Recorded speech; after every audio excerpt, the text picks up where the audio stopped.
ప్రభుత్వం ఓడిపోవడానికి బీజం వేసింది మేము నిరుద్యోగులు ఈ లైబ్రరీలో. ఇదే బల్మూరు వెంకట ఆత్మూరు మురళి కోదండ రామ్ సార్ గారు రియాజ్ గారు వారంలో 7 రోజులు ఇక్కడ స్పెండ్ చేసి మమ్మల్ని నెల రోజులు బుక్లు పక్కకు పెట్టండి, చదవని 3 నెలలు 2 నెలలు బుక్లు పెట్టండి, పక్కకు పెట్టండి. కాంగ్రెస్ ప్రభుత్వం అధికారంలోకి వస్తే మీకు జాబ్ కలర్ ఇస్తారు, పర్ఫెక్ట్ ఉద్యోగాలు వస్తాయని చెప్పి మేము నమ్మినాం. ఇదే నారాయణగూడ వెంకటారు ఎన్నిసార్లు కలిసినామో, ఈ లైబ్రరీకి వచ్చినప్పుడు ఎన్నిసార్లు మేము బీఆర్ఎస్ ప్రభుత్వంలో ధర్నాలు చేసినాం. చైర్మన్ గారు సెక్రటరీ గారు, చైర్మన్ అంతా మారింది, సెక్రటరీ గారు ఉన్నారు. ఆ రోజు మళ్ళీ రూల్స్ పాటిస్తాం మీద కేసు పెడతా అనలే. ఆ రోజు వచ్చిన అధికారిని ఏమనలే. ఈ రోజు మేము ఏమడిగినాము, మేము బోనం వెళ్తాం అమ్మవారికి అన్నాం. అమ్మవారు చాలా పవర్ఫుల్, మీరు ఒకసారి మేము ఒకసారి వెళ్ళొద్దాం సెక్రటరీ గారు అన్నారు, చైర్మన్ గారు అన్నారు. మేము ఏం మొక్కున్నా మాకు సక్సెస్ఫుల్ అయింది. మా పిల్లలు లాంటి వాళ్ళు దయచేసి మేము వెళ్ళినప్పుడు మీరు వెళ్ళాలి అన్నారు.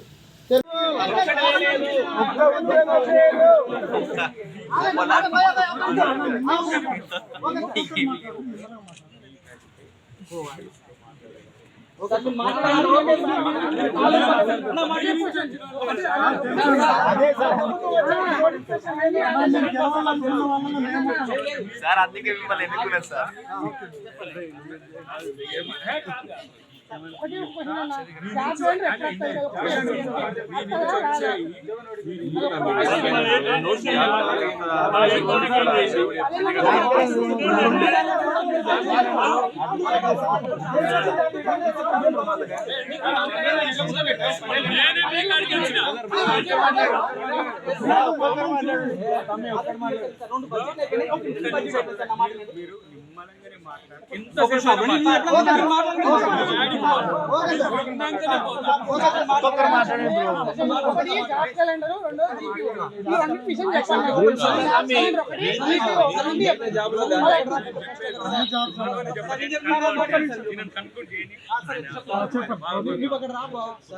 ఎందుకు మాతో పాటు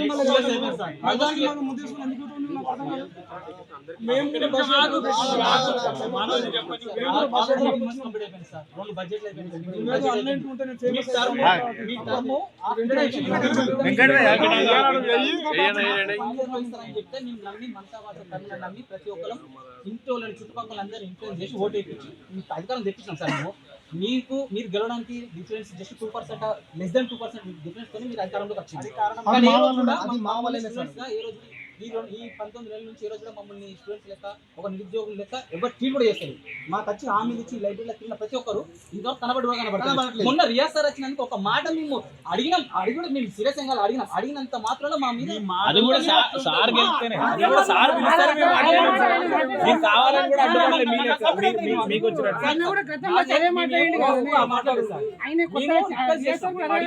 అడిగినంత మాత్రాన పోలీసులు వచ్చి మేము ఎఫ్ఐఆర్ చేస్తాం, ఎఫ్ఐఆర్ ఫైల్ చేస్తాం, మీరు రండి.